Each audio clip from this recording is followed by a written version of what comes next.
Oh, jadi yang kecil ini namanya cabang cacing, sahabat. Terbiasa teman-teman petani. Jadi aduh. Nancep pemirsa.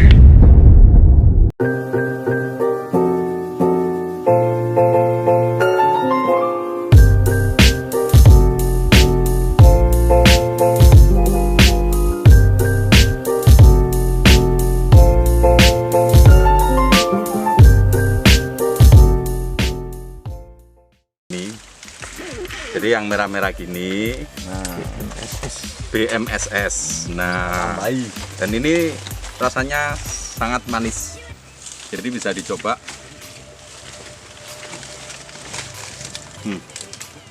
Manis. Berarti lendirnya Excelsa itu lebih tebal iya. dibanding yang kopi-kopi yang lain. Jadi lendirnya itu kalau ini dipecah, tuh sorry Pak. Nah, lendirnya ini lebih tebal. Jadi ini lebih tebal dan nyamuknya juga lebih banyak, sahabat. Jadi untuk menikmati secangkir kopi yang nikmat, itu prosesnya sungguh luar biasa, teman-teman petani. Jadi aduh. Nancep pemirsa. Untung nggak jebol perut saya pemirsa. Ini kita harus balik ini ya.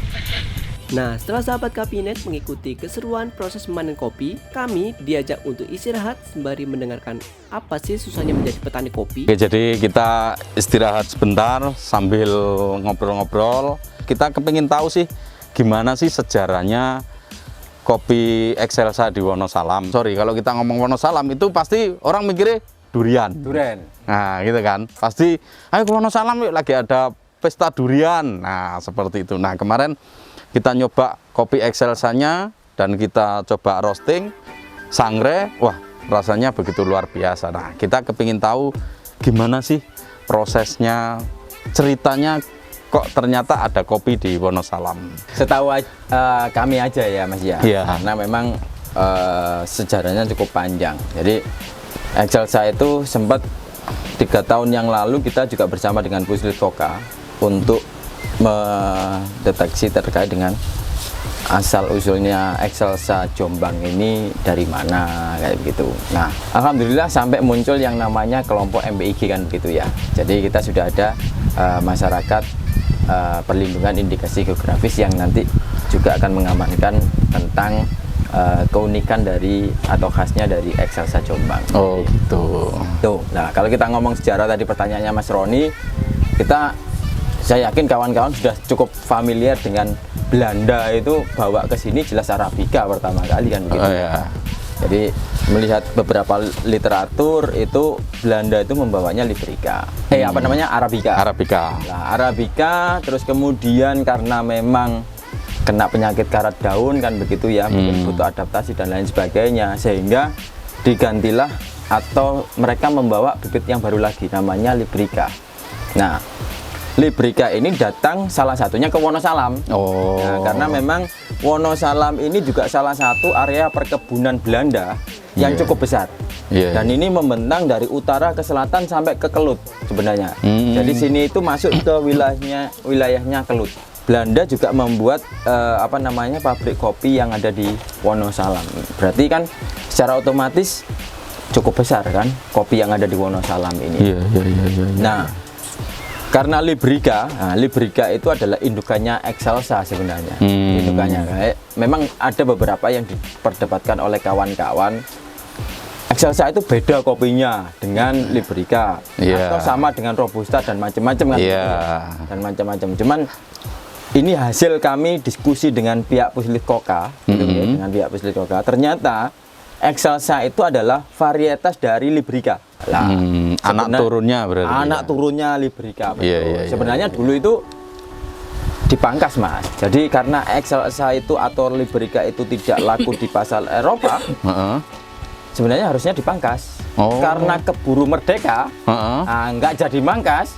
Nah, dikembangkan oleh masyarakat sini, sehingga klaim kami atau ini berdasarkan klaim ini bukan berdasarkan ngawur, tapi berdasarkan dari informasi Puslit Koka, dari data ya. Sementara ini memang perkebunan Excelsa atau Liberica terbesar di Indonesia Iya. itu kami. Oh, Wonosalam.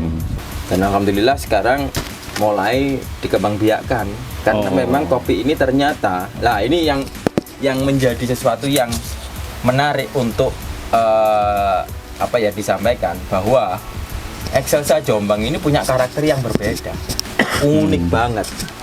Jadi unik banget kopinya itu.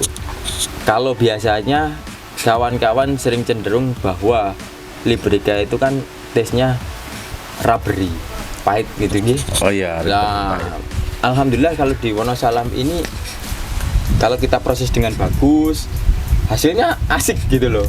Asik, hasilnya asik. Yang Excelsa kapan hari yang coba kita roasting yang kopi Excelsa dari sini tuh proses penyeduhannya berbeda, apalagi kalau kita pakai V60 yang kita saring itu nangkai menonjol banget. Nah, sering Gitu. juga dikatakan kopi nongko.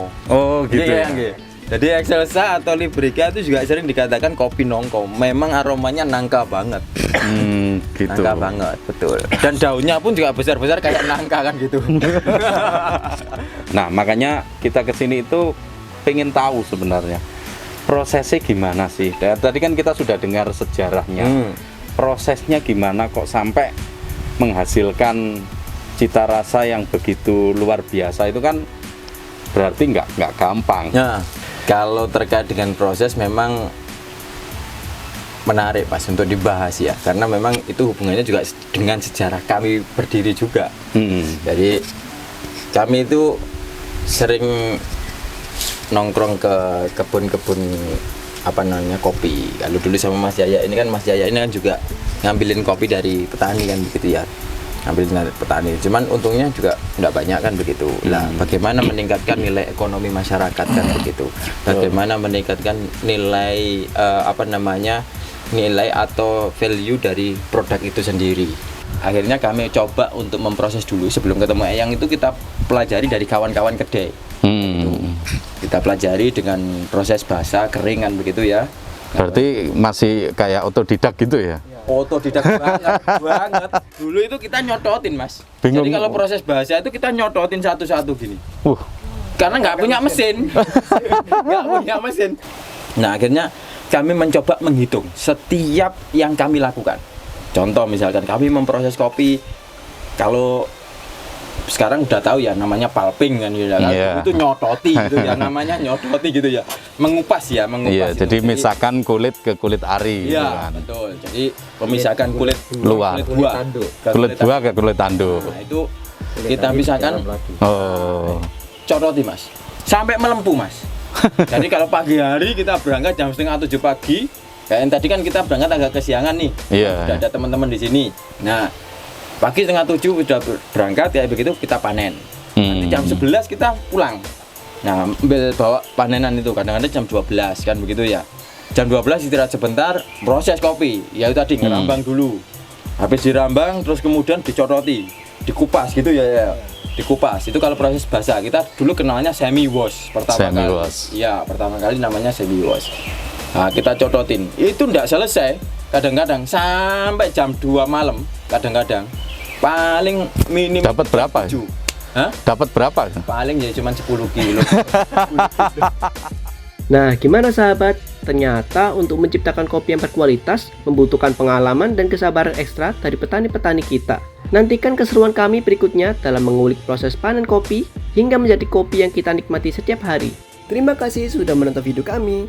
Sahabat Kabinet juga bisa dukung channel ini dengan cara klik like dan subscribe dan aktifkan lonceng agar sahabat tidak ketinggalan update tentang dunia perkopian di Indonesia. Salam, kopi kami, kopi Indonesia.